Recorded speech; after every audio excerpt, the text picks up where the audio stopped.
ये NCERT class 8 history के chapter 7 पर बनाए गए वीडियो का तीसरा पार्ट है। पिछले 2 पार्ट्स में हमने आज से लगभग 200 साल पहले समाज में महिलाओं की जो स्थिति थी उसके बारे में जाना और उनकी स्थिति को सुधारने के लिए रिफॉर्मर्स ने जो प्रयास किए उसके बारे में जाना। आज के इस वीडियो में हम समाज में कास्ट को लेकर जो कुरीतियाँ फैली हुई थी उसके बारे में जानेंगे। उस टाइम पर सोसाइटी अपर कास्ट और लोअर कास्ट में बटा हुआ था। ब्राह्मण और क्षत्रिय खुद को अपर कास्ट का मानते थे। इसके बाद ट्रेडर्स और मनी लेंडर्स को वैश्य की श्रेणी में रखा गया था। वेवर्स और पॉटर्स इन सबको शूद्र की श्रेणी में रखा गया था। सबसे निचले लेवल पर ऐसे कास्ट्स थे जो गांवों और शहरों को साफ सुथरा रखते थे। मतलब वो ऐसे काम धंधे करते थे जिन्हें ऊंची जातियों के लोग दूषितकारी मानते थे, यानी कि ऐसे काम जिनकी वजह से उनकी जाति भ्रष्ट हो जाती थी। ये जाति वाले लोग मंदिरों में प्रवेश नहीं कर सकते थे, वैसे कुओं से पानी नहीं भर सकते थे जिससे ऊंची जाति वाले लोग भरा करते थे, और ऐसे ही बहुत सारे प्रॉब्लम्स को फेस करना पड़ता था इन्हें सोसाइटी में। पिछले वीडियोज में हमने कुछ सोशल रिफॉर्मर्स के बारे में जाना। इन्होंने केवल समाज में औरतों की स्थिति में सुधार के लिए ही आवाज़ नहीं उठाया, बल्कि वे समाज में कास्ट इनइक्वालिटीज के भी घोर आलोचक थे। राजा राम मोहन राय ने पुराने बुद्धिस्ट टेक्स्ट को ट्रांसलेट किया जिसमें कास्ट को लेकर आलोचना की गई थी। ऐसे ही भक्ति परंपरा के समर्थक प्रार्थना समाज ने सभी कास्ट के स्पिरिचुअल इक्वालिटी पर जोर दिया था। 1840 में बॉम्बे में परमहंस मंडली की स्थापना की गई थी ताकि कास्ट को एबॉलिश किया जा सके। इनमें से बहुत सारे रिफॉर्मर्स या फिर रिफॉर्म एसोसिएशन के जो मेंबर्स होते थे वो अपर कास्ट से बिलोंग करते थे। जब उनकी सीक्रेट मीटिंग होती थी तो ये रिफॉर्मर्स फूड एंड टच यानी कि भोजन और स्पर्श जैसे मामलों में जातीय कायदे कानूनों का उल्लंघन करते थे, जिससे अपने जीवन में भी इन जातीय बंधनों से निजात पा सके। कई ऐसे भी थे जिन्होंने कास्ट सोशल ऑर्डर का विरोध किया था। 19वीं सेंचुरी के दौरान क्रिश्चियन मिशनरी ने ट्राइबल ग्रुप्स और लोअर कास्ट के चिल्ड्रन के लिए स्कूल खोलना स्टार्ट किया। उसी टाइम पर बहुत सारे गरीब लोग शहरों में निकल रही नौकरियों की वजह से अपने गांवों को छोड़कर जा रहे थे ताकि वहां पर नौकरी पा सके।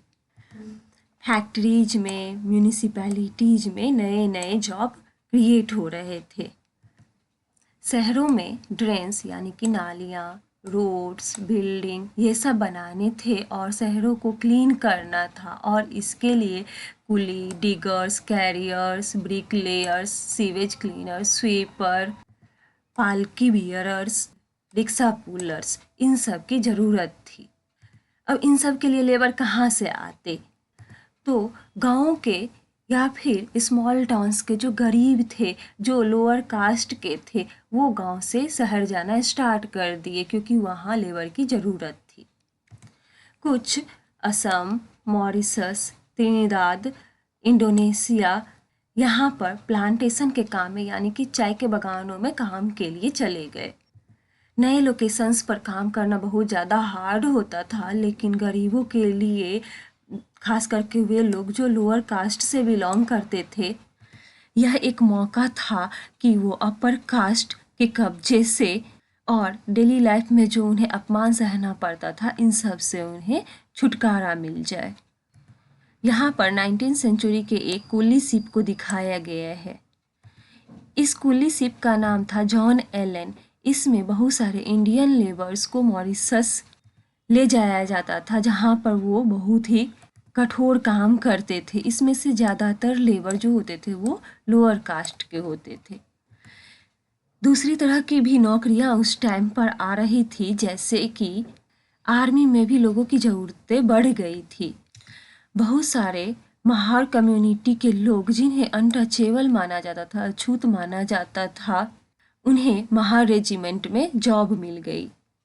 B.R. अम्बेडकर के जो फादर थे, जो कि दलित मूवमेंट के लीडर थे, वो भी आर्मी स्कूल में पढ़ाते थे।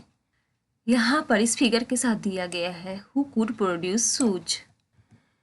लेदर वर्कर्स को ट्रेडिशनली नीची नज़र से देखा जाता है क्योंकि वे डेड एनिमल्स का चमड़ा निकालते हैं, जिसे डर्टी और पॉल्यूटिंग माना जाता है।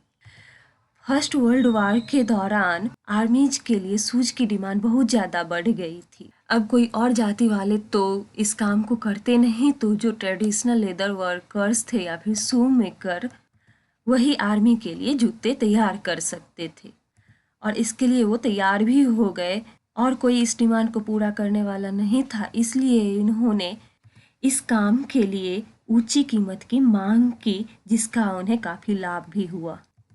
यहाँ पर इस फिगर में मदिगास समुदाय के लोगों को शूज बनाते हुए दिखाया जा रहा है। ये समुदाय आंध्र प्रदेश में रहते थे। इन्हें अनटचेबल कास्ट माना जाता था, लेकिन ये हाइड्स को क्लीन करने में, चमड़ा तैयार करने और सैंडल सीने में माहिर थे। 1829 तक बॉम्बे प्रेसिडेंसी में अनटचेबल्स को गवर्नमेंट स्कूल में भी घुसने नहीं दिया जाता था।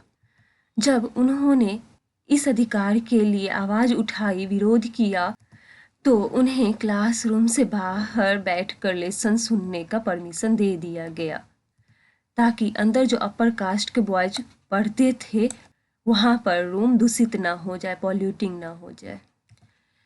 इस फिगर में गुजरात के दुबलाज समुदाय को मार्केट में आम ले जाते हुए दिखाया जा रहा है। दुबला समुदाय के लोग अपर कास्ट के जो लैंड ऑनर्स होते थे उनके लिए काम करते थे, उनके खेतों में काम करते थे और जमींदारों के घर में जो भी और जॉब्स होता था, मतलब छोटे बड़े जो जिस टाइप का भी जॉब होता था वो ये किया करते थे। अब है demands for equality and justice.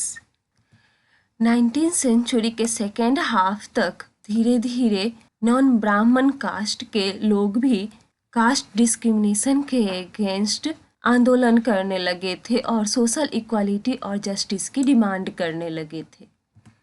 Central India में सतनामी मूवमेंट घासीदास के द्वारा स्टार्ट किया गया था। वो लेदर वर्कर्स के बीच काम करते थे और उनके सोशल स्टेटस को इम्प्रूव करने के लिए, सुधारने के लिए इस मूवमेंट को ऑर्गेनाइज किया था। ईस्टर्न बंगाल में हरिदास ठाकुर का जो मतुआ सेक्ट था वो चंडाल कल्टीवेटर्स के बीच काम करता था। हरिदास ने ब्राह्मणिकल टेक्स्ट जो कास्ट सिस्टम को सपोर्ट करता था, उन्होंने उस पर सवाल उठाई थी।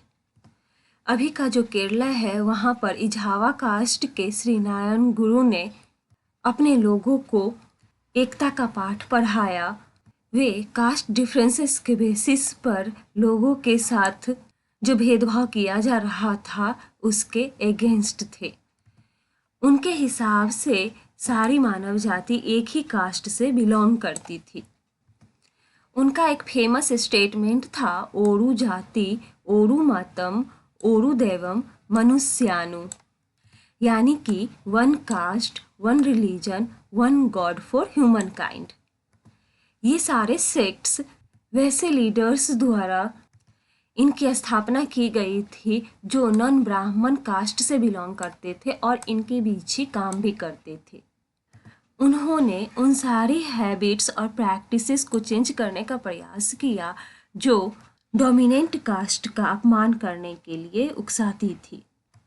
उन्होंने सबऑर्डिनेट कास्ट में सेल्फ एस्टीम का सेंस, यानी कि स्वाभिमान का भाव पैदा करने का प्रयास किया। ये फिगर श्री नारायण गुरु का है।